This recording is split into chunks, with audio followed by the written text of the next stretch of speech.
Welcome to the Phil and H Travel Podcast. Is it worth it? Exactly. Today, we are heading to a place that, honestly, it genuinely captures the imagination. Oh, absolutely. But, it also perfectly encapsulates the absolute friction of modern travel. We are looking at St. George's. Right, the capital. Yeah, the Horseshoe Harbor capital of Grenada, which is famously known around the globe as the Caribbean's Spice Isle. It really is. And just for a little geographical context to, set the scene, Grenada is sitting right down at the very southern end of the Caribbean island chain. Super far south. Exactly. It is just north of Venezuela. Like, you are practically touching the South American continent down there. Pretty much. And our mission for this deep dive today is to answer a really pressing question for anyone looking at a map right now. Right.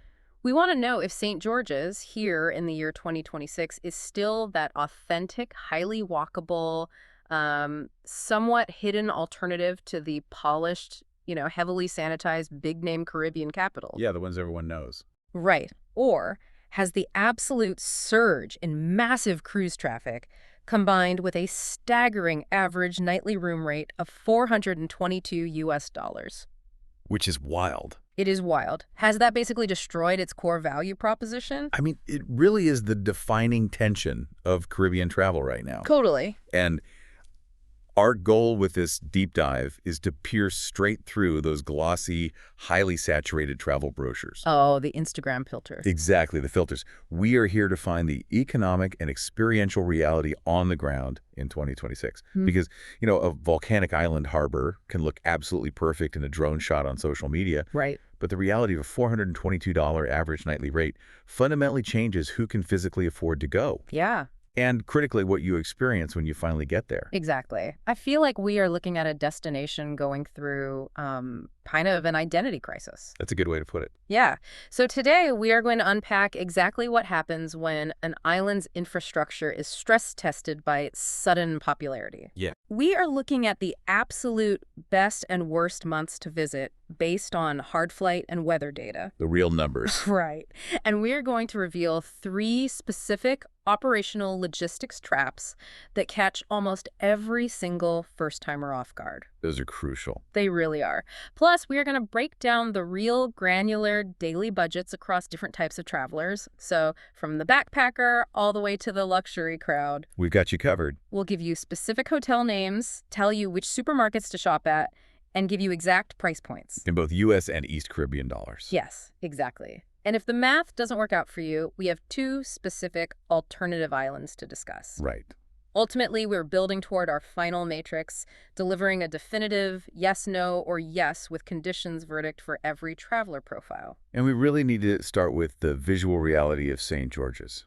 To understand why this specific place is under such intense pressure right now. Yeah, lay it out. It is, without question, one of the most photographed capitals in the entire Caribbean. Oh, for sure. Geographically, it is spectacular. It is stunning. Like, when you are looking at it, you are looking at this incredible pastel amphitheater. Right. You have these bright red tin roofs that just wrap right around the Carenage harbor.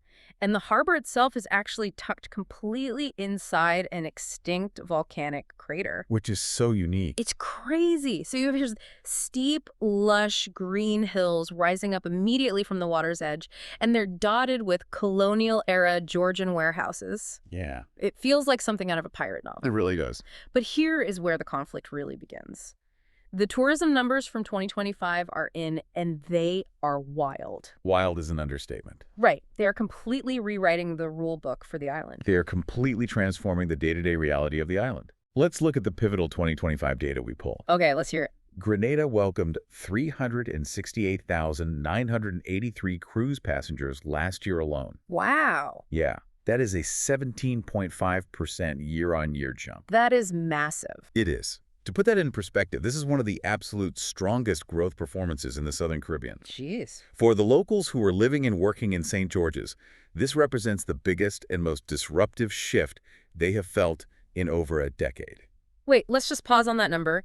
Nearly 370,000 people. Yeah.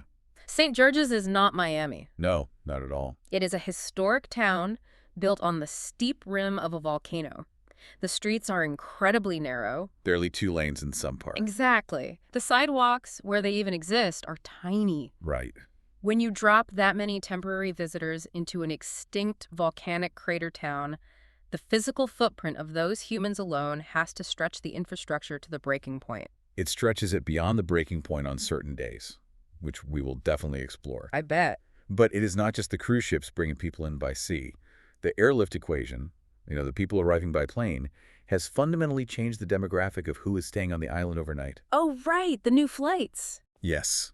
In December 2025, Delta launched a brand new direct flight route from Atlanta straight into Maurice Bishop International. And that is a total game changer. I mean, think about what that does to the accessibility of the island. It's huge. Atlanta is the busiest airport in the world. It is the ultimate hub. Exactly. By opening a direct route from Atlanta, Delta essentially cut 10+ hours off the old routing. 10 hours. Right. In the past, you had to fly into Miami or San Juan, wait for a layover, catch a smaller island hopper flight, maybe stop in Antigua along the way. It was an ordeal. It took an entire grueling day of travel now.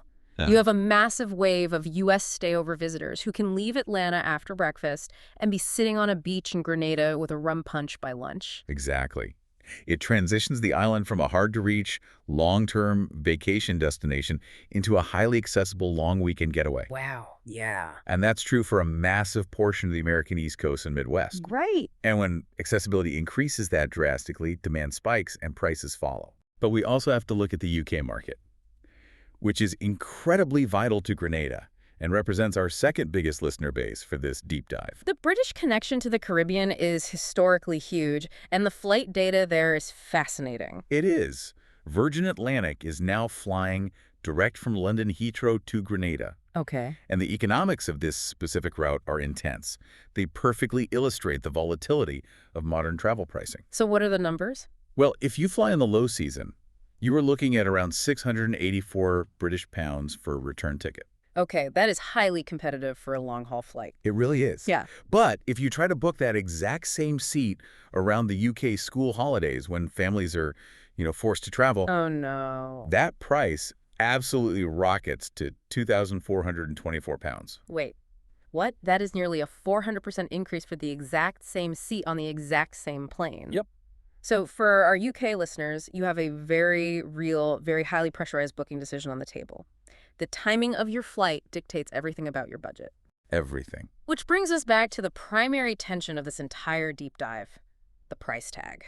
We mentioned in the intro that the average room rate in Grenada has now settled at $422 a night, based on double occupancy. Which is a staggering figure for an island that 10 years ago was largely known as a backpacker and sailor haven. Really? Yeah. It puts St. George's firmly into the mid to upper Caribbean bracket.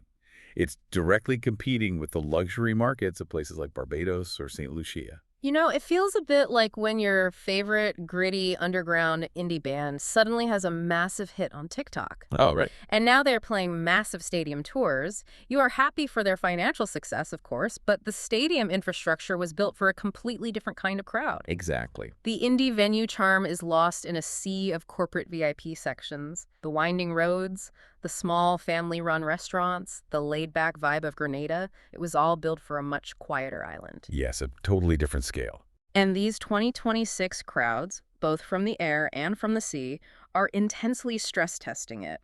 Can the island actually handle its own success without losing its soul? That is the central question we are unpacking. Right. And to answer it, we have to look at the mechanics of when you actually step foot on the island.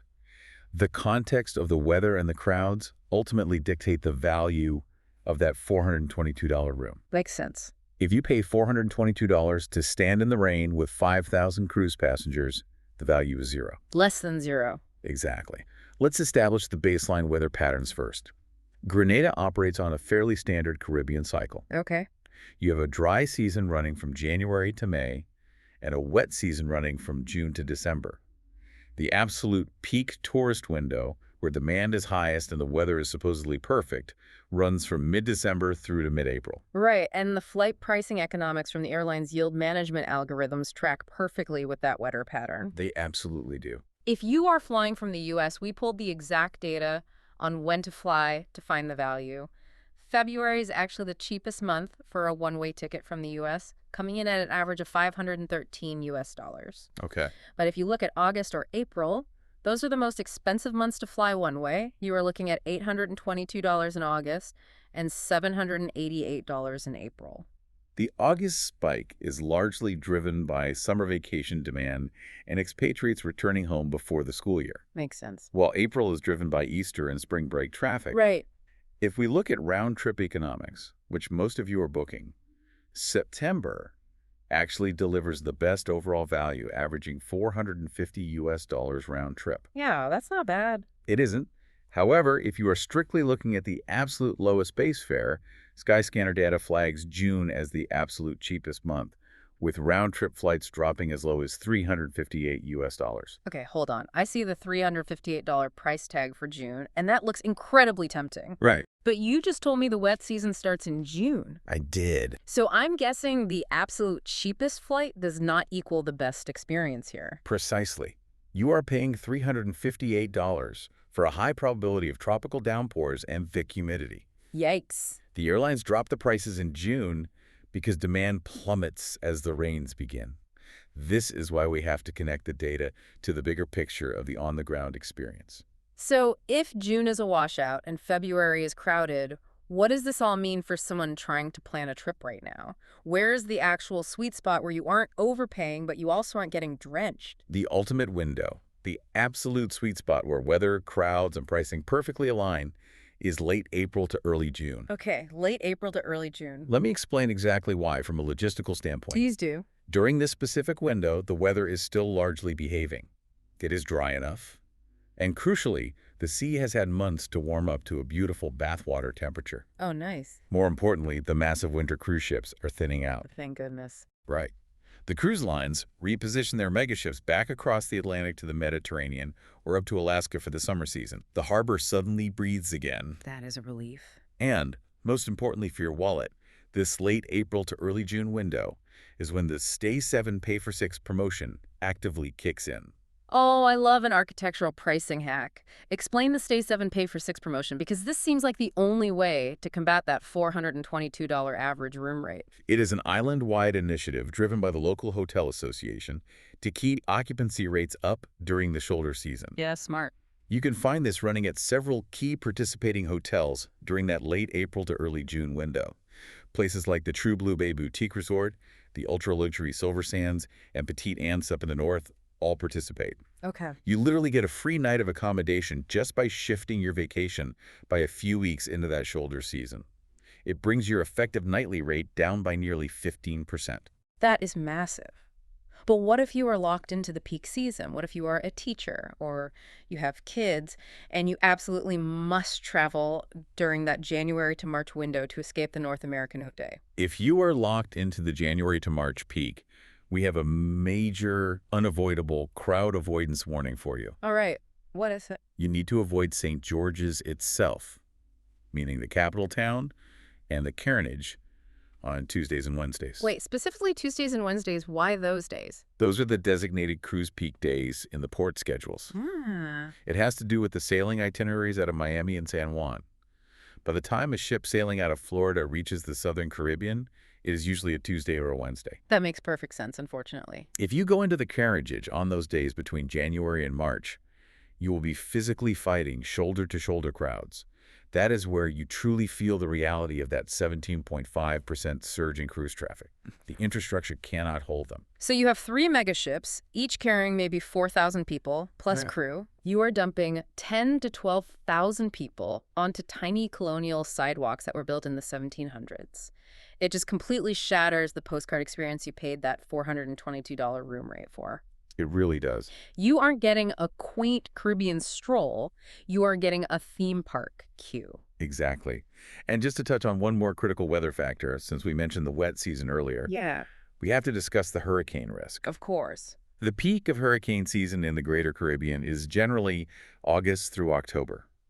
But Grenada actually has a unique historical advantage here, driven entirely by its geography. Right, because it is located so far south. As we said, it's just north of Venezuela. Historically, it dodges the vast majority of major storms. It does. The trade winds and atmospheric steering currents tend to track the massive hurricanes further north, tearing across the Leeward Islands, the Bahamas, and the Greater Antilles. Grenada is often considered south of the primary hurricane belt. It is a statistical advantage, yes. But we must be clear. Weather systems globally are becoming vastly more unpredictable. That's true. And Grenada has been hit devastatingly in the past, most notably by Hurricane Ivan. So while the statistical risk is lower than, say, Antigua or Florida, travel insurance during the late summer and fall remains absolutely crucial. Always get the insurance. Always. But let's move away from the macro planning and zoom in on the micro. Let's talk about the actual arrival. What exactly happens when you finally touch down on the island? Okay, let's paint the picture of those first impressions. You are going to fly into Maurice Bishop International Airport, which is located out on the Point Salines Peninsula at the very southwestern tip of the island. Right. When you walk out of the terminal, the logistics are actually wonderfully straightforward, which is a massive relief after a long flight. Oh, for sure. They have a government-regulated fixed-rate taxi system operating from a clearly marked rank right outside the arrivals hall. Having a fixed, transparent rate the moment you land removes so much initial travel anxiety. It really does. You don't have to haggle in a foreign currency while you are jet-lagged. Worst thing ever. Yeah. It is a 15 to 20-minute ride to the main tourist hubs, assuming standard traffic. It will cost you exactly $20 to go to the Grand Anse Beach area and $25 to go a bit further north into St. George's Town itself. But beyond the smooth logistics, what I absolutely love is the immediate sensory hit you get when those sliding airport doors open. It is unforgettable. The smell. Yes. Before you even approach the taxi rank, the air genuinely smells like warm nutmeg, cinnamon, and a hint of vanilla. It's amazing. I thought it was a marketing gimmick the first time I heard about it, but Grenada is truly the spice aisle. That incredible scent carries right on the warm trade winds across the entire south coast from the processing plants and the trees. You feel like you have arrived somewhere deeply exotic before you've even seen a single palm tree. And as you take that $25 taxi ride into town, you will immediately note the driving is on the left side of the road, a remnant of British colonial history. Important to note. The route from the airport takes you on a beautiful, winding coastal twist right past the famous Grand Anse Beach. You get flashes of brilliant turquoise water through the trees. Sounds perfect. And then the road begins to physically climb. It has to climb up and over the rim of that extinct volcanic crater that houses the capital. And then you get it. The moment you crest that hill, it's the postcard moment. Right. Your taxi reaches the rim, begins the descent, and you get your first real sweeping view of the inner Horseshoe Harbor. You look down into the bowl of the crater and see those historic red-roofed Georgian warehouses lining the incredibly blue water. It's so vivid. And looming right above the town, dominating the entire skyline, is Fort George, which has been standing guard there since the 1700s. Yeah. It is such a striking architectural contrast, this ancient, weathered military fort constructed of heavy stone, looking down on a bustling, colorful, modern harbor. It's a stunning arrival. But once you are dropped off at your hotel, you will need to know about local transport beyond the taxis. And the absolute backbone of local movement for residents and savvy travelers alike is the minibus system. Ah, the minibuses. These are privately owned minivans, often vividly painted and blasting reggae or soca music, clearly marked with route numbers in their windows. They're an experience in themselves. You just squeeze in with the locals, and they are incredibly affordable, costing just 2.5 East Caribbean dollars per ride, which translates to roughly $1 US. Right. It is the perfect budget hack. But I know there is a massive catch here. There is a critical caveat that visitors absolutely must understand about the minibus system. Yeah. Because these are privately owned vehicles and not a municipal, government-run public transit grid, the drivers dictate their own hours. They drive when it is economically viable. Okay, so what does that mean? What that means is that these local buses only run until early evening. If you rely on them for late-night transport to get back to your hotel after dinner, you will find yourself completely stranded. The drivers have gone home to their families. Which perfectly transitions us from how you get around to where you are actually going to sleep. Because if you can't get a cheap bus back to your hotel at night, the location of your bed becomes incredibly important. Absolutely. We promised to break down the accommodation landscape for our different traveler types using real 2026 prices to see how that $422 average plays out. Let's do it. Let's start with the backpacker and the solo traveler category. How on earth does a budget traveler survive on an island averaging over $400 a night? It requires extreme strategic discipline, but it is possible. Okay. For budget travelers navigating a $422 average island rate, you have to look past the resorts entirely. We strongly recommend looking at the City Inn or the Little Palace B&B. All right, taking notes. The key to making these work is to utilize that Stay 7, Pay for 6 promotional program we discussed earlier.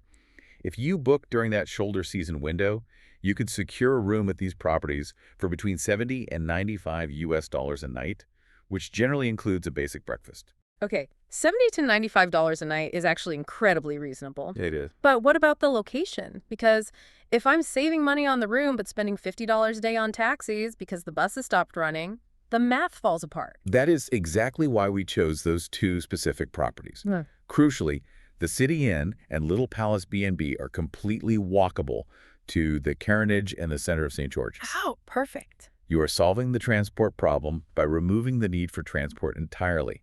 You can walk to the spice market, walk to the historic sites, and walk back after dinner without needing a taxi. That makes perfect sense. Okay, let's step it up a tier. What about the mid-range couples? Say you have a bit more to spend, you want a romantic vacation, but you aren't doing the mega luxury private butler thing. Where do you go? For the mid-range couple, we consistently see incredible value at the True Blue Bay Boutique Resort, which is located down on the south coast, slightly away from the crush of the capital. Okay. This place is vibrant, colorful, and it's actually the headquarters for the island's famous annual Grenada Chocolate Fest. I've looked into True Blue, and it seems to punch way above its weight class in terms of amenities. Oh, absolutely. They have a fantastic waterfront restaurant, an on-site spa, yoga pavilions catching the sea breeze, multiple pools, and they even have their own dedicated dive center right there on the dock. You don't have to leave the property to have a full Caribbean experience. Exactly. It offers resort-level amenities without the staggering resort-level price tag. Yeah. If you book True Blue Bay during that late April to early June shoulder season, you are looking at around $280 to $380 US dollars a night. Which is great. Yeah, it sits comfortably below the island average while delivering an excellent boutique experience. Now let's look at a much harder category, families. Always tricky. Traveling with kids completely changes the economic equation. You need more space, you need separate beds, and most importantly, you cannot afford to eat out at restaurants 3 meals a day with 4 people.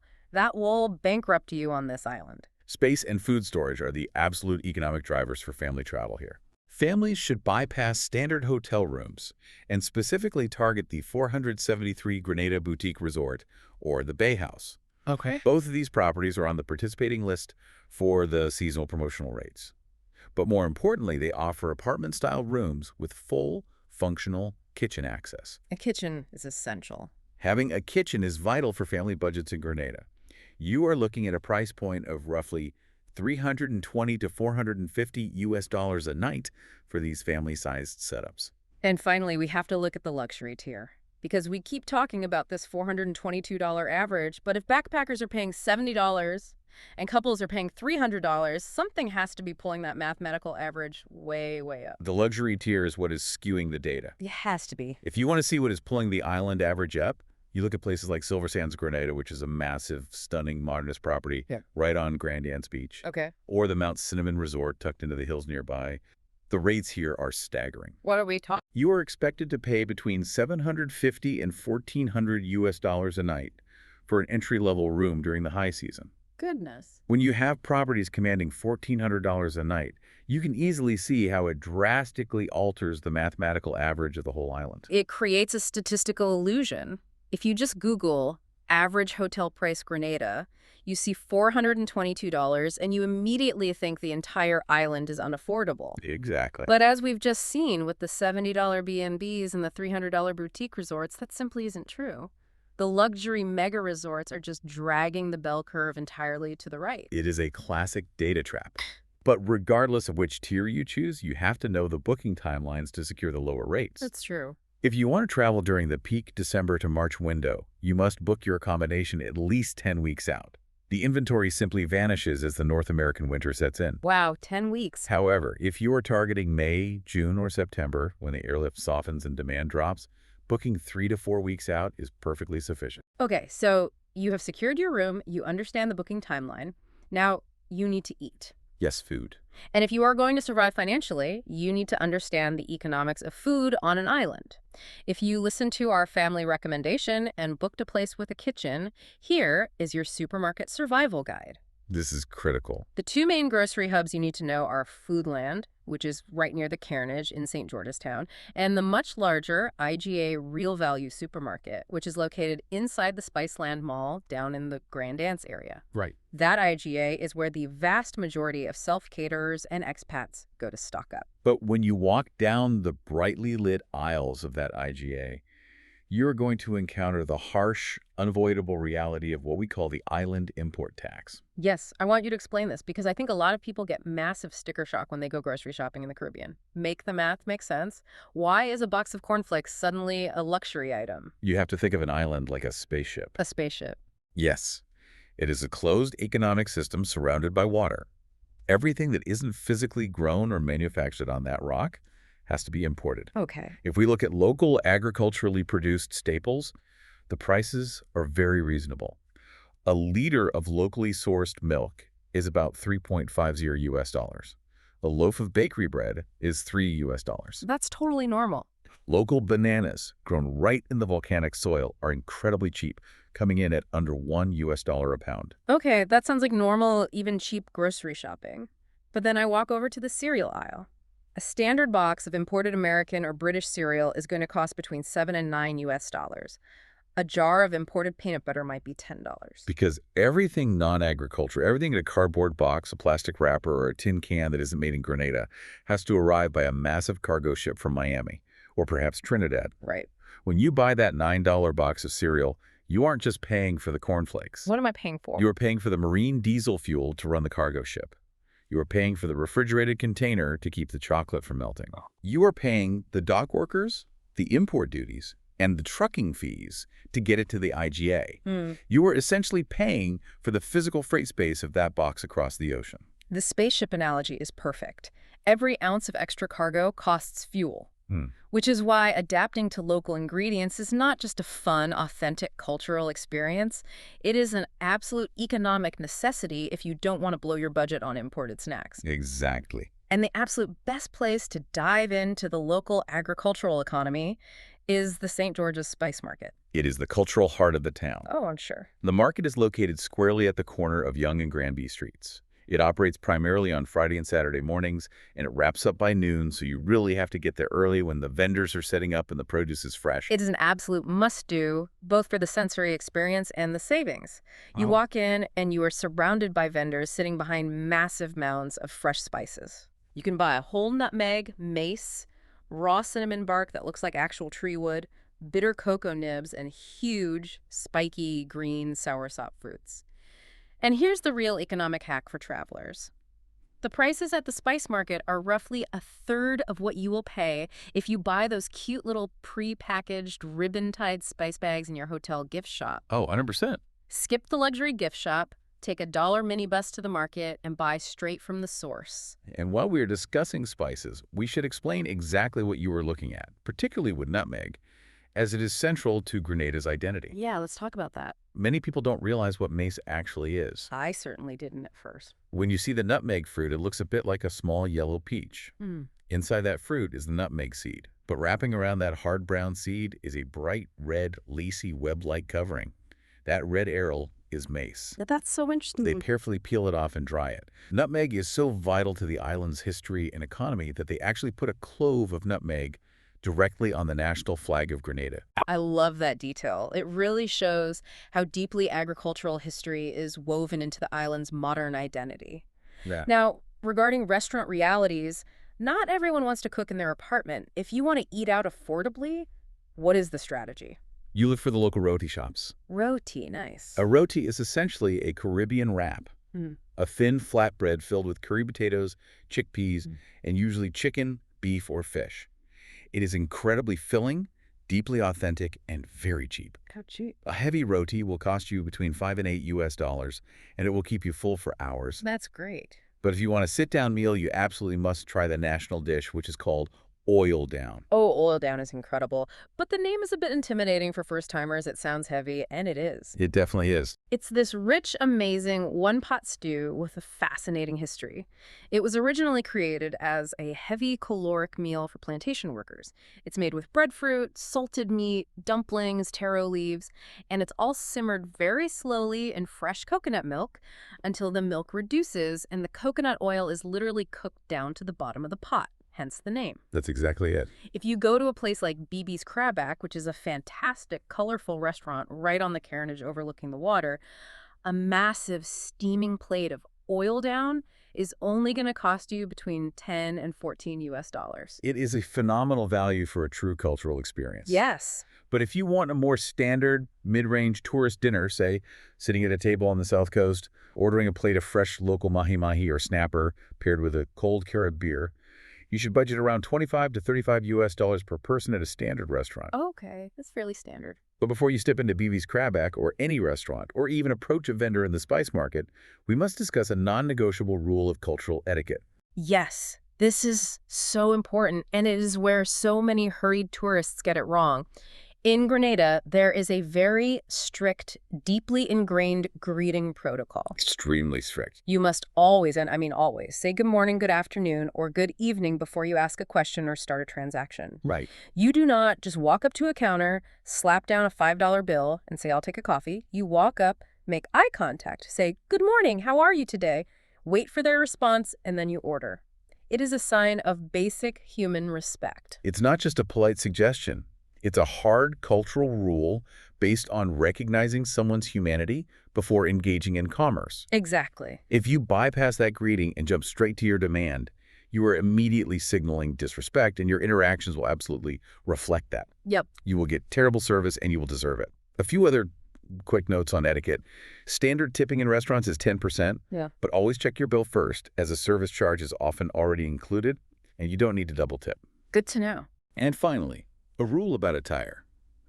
Wearing swimwear bikinis or board shorts without a shirt anywhere in town, off the beach, is considered highly rude. Modesty is expected in the capital. It's very simple. Keep the bikini on Grand Anse Beach. When you walk off the sand to go to the IGA supermarket or into St. George's, throw on a sundress or put on a shirt and shorts. Respect the local norms. Exactly. Okay, I promised in the intro that we were going to do the math so you don't have to. We are going to provide rigorous, granular, daily budget breakdowns based on everything we've just discussed, from the flights to the food. Let's run the number. Let's start with our backpacker. You claimed earlier that this is possible. Let's look at a 99 US dollar per day backpacker budget. Make that math work for me on an island averaging $422 a room. It works, but it requires that strict discipline we discussed. Okay, show me. Here's the exact daily breakdown to hit 99 US dollars a day. First, $70 goes to your bed at a guest house like the City Inn, utilizing that shoulder season promo rate. All right, $29 left. That leaves you $29 for the day. You spend $15 on food, which means skipping sit-down restaurants entirely. You are eating 2 local roadies from a street vendor and getting a cheap, fresh fruit market lunch. Okay. You spend $4 on 2 round-trip local minibus rides. You spend $2 for the entry fee to walk up and explore the historic Fort George.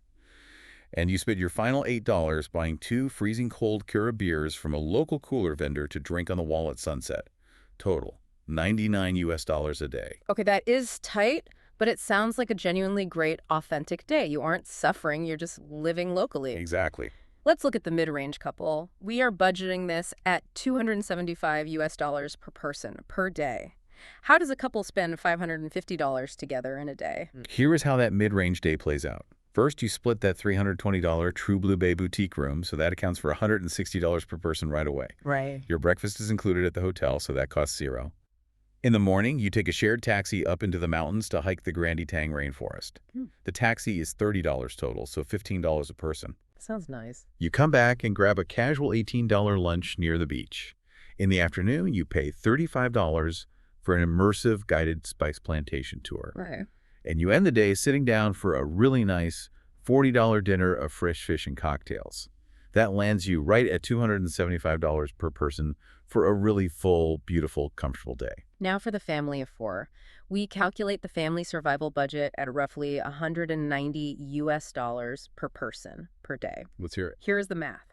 You take that $450 two-bedroom apartment at Bay House we mentioned earlier and split the cost four ways. That's $113 per person for the accommodation. Okay. Because you have a kitchen, you are bypassing the restaurants. You spend about $40 per person by blending grocery costs from the IGA with maybe one very affordable shared roti lunch out. More. A water taxi ride across the harbor to Grand Anse Beach is $4 return per person. A full beach day, buying some local snacks and renting a chair is $10. And you budget $25 per person for one paid attraction like a boat tour. That is $190 per person per day. And then there is the luxury day. If you are flying in on the expensive Atlanta route and staying at the top tier, how do you spend your money? Give me the luxury breakdown. It breaks down to about $810 US dollars per person per day. Wow. You take the entry-level Silversands room at $900 a night per couple, so that immediately accounts for $450 per person. You hire a private air-conditioned driver for the entire day to tour the island at $180, split two ways at $90. Nice. You enjoy an incredible multi-course fine dining experience with imported wine for $120, and you book a $150 deep tissue massage at the resort spa. Boom, $810 per person per day. That is a staggering amount of money. But what is really fascinating about that luxury breakdown is how it compares to the rest of the region. Yes, the macroeconomics here are revealing. That $810 daily luxury spend aligns almost perfectly with the broader Caribbean luxury benchmark, which data shows currently sits around $735 US dollars a day. So Grenada's top-end market isn't necessarily overpriced for what it is. Rather, it's pricing itself exactly in line with its direct luxury competitors like St. Bart's or Turks and Caicos. The island has simply added a top tier that didn't exist a decade ago. Lastly, we have the digital nomad baseline. People who want to come down, open their laptops, and work remotely for a month. What is the baseline budget to survive? If you are looking to stay for a month, you need a baseline operating budget of between $2,200 and $2,800 US dollars. Right, and that math breaks down primarily on housing. To get reliable internet and a quiet workspace, you are renting a one-bedroom, modern apartment down in the expat-heavy Lanzo Epi neighborhood on the South Coast. Yeah.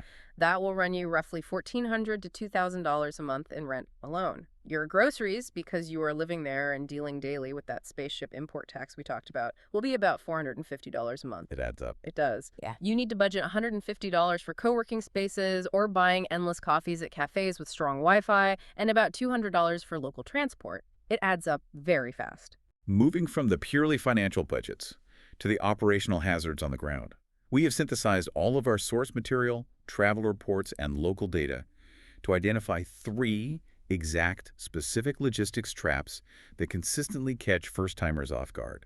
These are so important. These are the mechanical failures of a trip that can ruin your day if you aren't prepared for the reality of St. George's in 2026. These are the traps you really want to write down. Trap number 1, the cruise day Carenage crush. We touched on this, but we need to explain the mechanics of why it's so bad. The underlying problem here stems directly from that 17.5% surge in passenger volume in 2025. Right. It means that having 3 massive cruise ships docking in St. George's simultaneously is no longer a rare anomaly.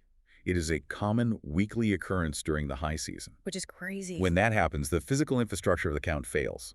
The waterfront walk along the Carenage, the historic market square, and the narrow stone paths up to the Fort George viewpoint all become completely clogged with thousands of people. The town essentially gridlocks between the hours of 10 a.m. and 3 p.m. It is overwhelming. You can't get a table at a restaurant. You can't walk on the sidewalk, and the charming atmosphere evaporates. It's miserable. But the fix is actually really simple. You don't need to avoid the town entirely. You just need to be strategic. You check the official port schedules online the night before. You want to plan your deep exploration of the capital for a zero-ship day. Exactly. If that's impossible because of your schedule and ships are in, you need to hack the timing. Hit Fort George at 8 a.m. sharp right as it opens, before the massive cruise ship tenders even start landing passengers. You get the panoramic view completely to yourself in the cool morning air, and then you get out of town and head to the beach before the hordes arrive. Trap number 2. Airport taxi versus app confusion. Oh, this one is huge. The problem here is that modern travelers expect a layer of global tech infrastructure that simply does not exist on Grenada. There is no Uber. There is no Lyft. Yep. The government-regulated fixed-rate airport taxi system we mentioned earlier, the one at the official rank, is the only legitimate, safe transport option from the terminal. However, unofficial drivers, essentially independent hustlers, linger just outside the terminal doors and routinely target new, confused arrivals who are looking at their phones trying to find an Uber. These unofficial drivers will intercept you and overcharge you by 40 to 60%. I have seen this happen so many times. Do not get in a car with a guy holding a piece of cardboard asking if you need a ride. Never. The fix is to walk confidently past them and only use the marked rank taxis. And as a pro tip, to avoid any misunderstandings upon arrival at your hotel, confirm the fix-it or rate verbally with the official driver, or even type 25 USD to St. George's into the Notes app on your phone and show them before you let them load your heavy bags into the trunk. Establish the contract before the tires move. Trap number 3, the bus curfew. We mentioned the privately owned minibuses earlier as a great budget hack at just $1 a ride. Right. The trap springs when a tourist, emboldened by how cheap the transport is, takes a $4 round-trip bus ride from their South Coast hotel into St. George's Town for a nice dinner. I can see where this is going.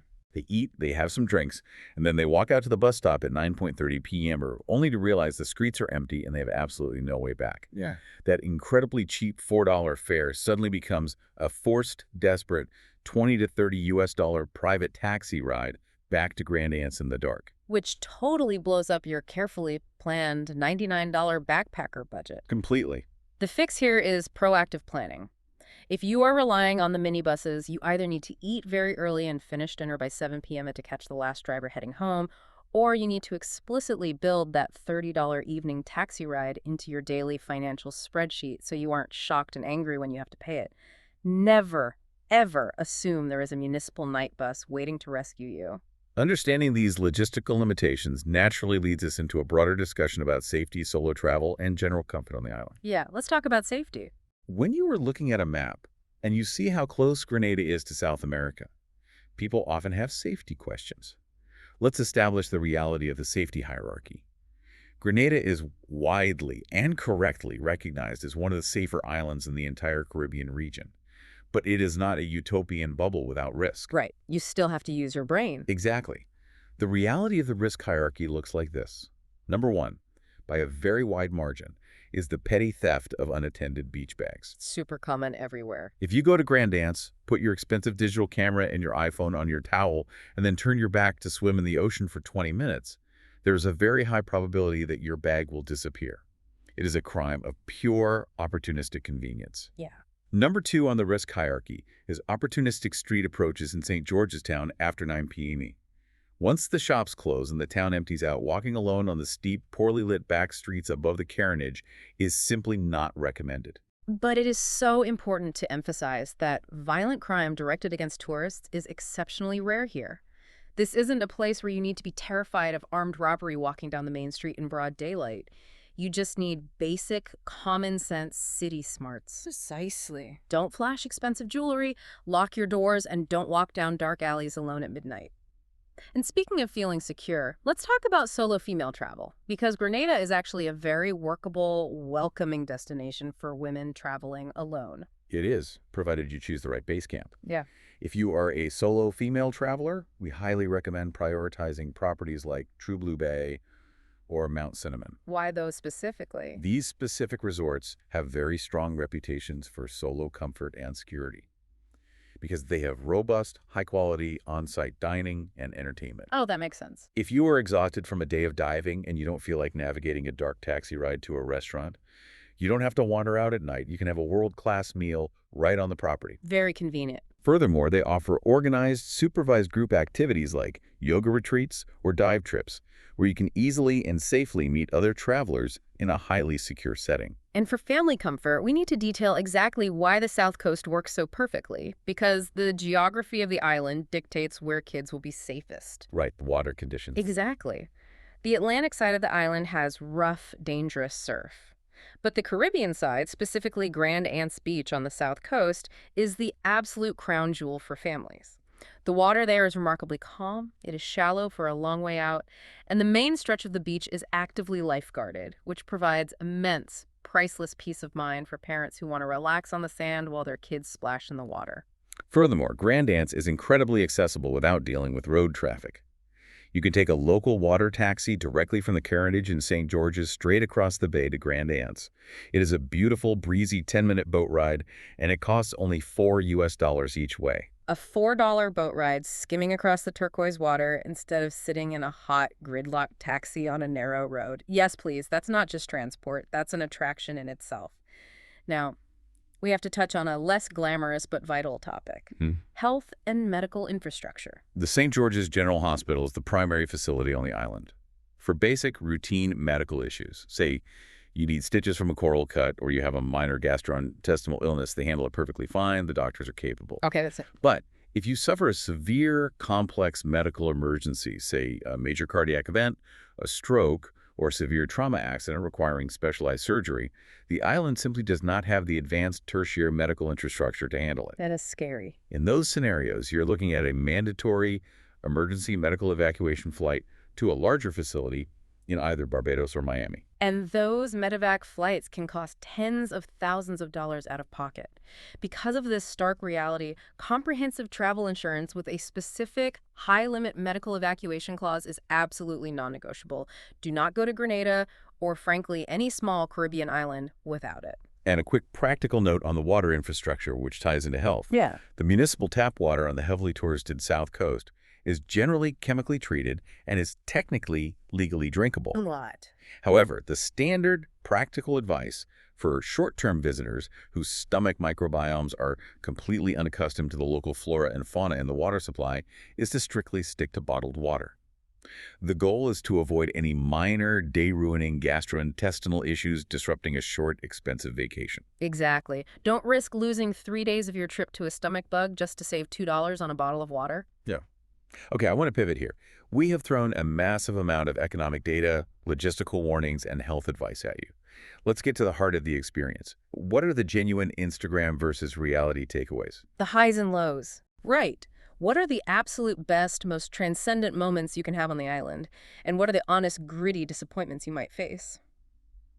Let's start with the best moments. Because when Grenada is good, it is truly magical. The absolute peak experiential moment, the one that justifies the trip, is standing high up on the ancient stone ramparts of Fort George right at sunset. You are elevated above the town, looking down across the horseshoe harbor at those Georgian red roofs. As the sun dips below the horizon, the light turns golden, the heat of the day breaks, and the view is genuinely, profoundly breathtaking. It feels timeless. Another absolute best moment is that Friday morning spice market walk we talked about. Just immersing yourself in the pure, chaotic energy of the vendors, listening to the patois and smelling the raw, potent nutmeg and bitter cocoa roasting in the morning air. It's an olfactory memory that you will never lose. Also, walking Grand Anse Beach at 7 a.m. If you force yourself to wake up and get out onto that sand before the massive cruise shuttles arrive at 10 a.m., the water is like perfectly flat glass, the sand is completely empty except for a few locals jogging, and it is absolute, undeniable paradise. That morning quiet is amazing. And finally, getting out of the coastal heat by renting a car or hiring a driver to go high up into the mountainous interior. Driving through the dense, dripping rainforest to Granditang Lake, which is actually a crater lake in another volcano, and then stopping at Annandale Falls on the way back down for a quick, shocking swim under a genuine, freezing cold tropical waterfall. Those are the undeniable highs that build the island's reputation. But we promised an honest deep dive, which means looking unblinkingly at the honest disappointments you will likely encounter. Bring it on. We have mentioned this, but it bears repeating. The Carenage on a 3-ship cruise day is a genuine, massive disappointment. It is claustrophobically crowded, it is noisy with diesel engines and tour guides shouting, it is physically unpleasant, and it looks absolutely nothing like the serene, empty photos you saw on Instagram that convinced you to book the trip. Another harsh reality check. The South Coast restaurant prices. If you are sitting at home right now reading travel blogs from 2023 to plan your daily food budget, you are going to be shocked when you get the bill. Prices at standard restaurants on the South Coast are now 20 to 30% higher than they were just 3 years ago. This is the direct, unavoidable economic knock-on effect of that $422 average room rate. Right. The local restaurant owners are smart. They know the demographic profile of the island has shifted drastically wealthier. They see the guests paying $1,400 a night at Silversands walking out their front gates looking for dinner, and the restaurants have systematically raised their menu prices to capture that luxury hotel crowd's disposable income. The budget traveler gets caught in the crossfire of this gentrification. Infrastructure is another major point of friction that surprises people. The road network in Grenada is not a grid of highways. The roads are incredibly narrow, they are shockingly steep, and they are extremely winding as they navigate the volcanic topography. They can be terrifying. Furthermore, you are driving on the left side of the road, often with deep drainage ditches right on the shoulder. If you are a nervous driver or you aren't used to aggressive mountain driving, renting a car here and trying to navigate a manual transmission up a 20-degree incline will be highly stressful. You might be better off hiring a driver and relaxing. We also need to address a specific attraction that has lost its luster. The famous underwater sculpture park, which features concrete statues submerged in the bay, was heavily promoted by tourism boards for years at a global highlight. I remember those ads. However, environmental realities have taken their toll. The ocean currents, severe storms, and occasional coral bleaching events have caused the park to degrade noticeably over time. The water visibility is often murky, and the statues are heavily encrusted. That's a shame. If you want a genuinely good, vibrant underwater experience, our sources strongly recommend bypassing the sculpture park entirely and booking the newer Molineux Reef tours instead. They offer far better value, clearer water, and significantly more active marine life. And a quick final warning about the spice plantations scattered around the island. The quality of the tours varies wildly. As you drive around, you will see a lot of small, roadside, cash-only operations with hand-painted signs claiming to be spice tours. Skip them. Yeah, definitely skip those. They are often just a guy walking you around his backyard garden and asking for $20. If you are going to pay for a comprehensive educational tour, pay for the Belmont Estate. It is a massive, historic, fully operational agricultural estate. You see the entire process, from the cocoa pod on the tree to the chocolate bar in the wrapper. It is the only plantation tour truly worth your valuable vacation time and money. Now, if we connect everything we have just discussed to the bigger picture, we have laid out the economic and logistical reality. What if everything we just described, the 17.5% cruise surge clogging the streets, the staggering $422 average room rates, the spaceship import tax on groceries, the 30% restaurant inflation, what if all of that is simply pushing your personal budget too hard? It's a real possibility. If Grenada no longer fits your financial or experiential profile, where do you go instead? We have researched two specific, named alternatives that deliver similar vibes without the massive price tag. Alternative number 1 is Bequia. This is a stunning little island that is part of the nation of St. Vincent and the Grenadines. It is located further north, and you access it via a 90-minute ferry ride from the main Grenadines island chain. It's beautiful. Why do we love Bequia as a Grenada alternative? Huh. Because it feels like Grenada did 20 years ago. It is much smaller, it is significantly cheaper, and crucially, because the harbor is small, there is almost zero mega cruise ship traffic. That's the dream.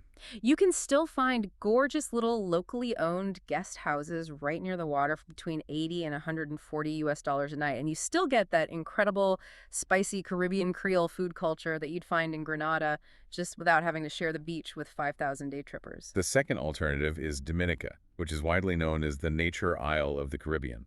Geographically, it sits 2 islands north of Grenada. The environmental trade-off here is stark, and you must understand it. You're trading the classic, sprawling white sand beaches of Grenada for dense, mountainous, untamed rainforest. A completely different vibe. You do not go to Dominica to lay on a manicured beach. You go to Dominica for the grueling, muddy hike to the boiling lake, the spectacular waterfalls, and the incredible Champagne Reef, where geothermal vents release bubbles into the ocean while you snorkel. Because Dominica lacks those sprawling white beaches that mass-market tourists demand, the cruise pressure is far, far lower. Consequently, the room rates on Dominica run roughly 30 to 40% below Grenada's $422 average. Okay, here we are. It is time for the absolute climax of this deep dive. We are at the matrix. The final verdicts. We have looked at the history, the economics, the weather algorithms, and the geography. We are going to run through our final verdicts rapidly, synthesizing everything we've learned for each of our 5 distinct traveler groups. The ultimate question. Is St. George's Grenada in 2026 actually worth it? Here we go. First up, the backpacker. Yes, with very strict conditions. Very strict. You absolutely must use the City Inn or the Little Palace B&B to anchor your budget, and you must book during the Stay 7 Pay 6 shoulder season window. You have to eat your meals at the spice market and the local roti shops. You must use the $1 local minibus system, and if you do all of that, you can hold your spend to $100 a day. But the final condition: you must skip the chaotic January to March cruise peak and go in May, June, or September. Next, the mid-range couple. Yes, it's absolutely worth it.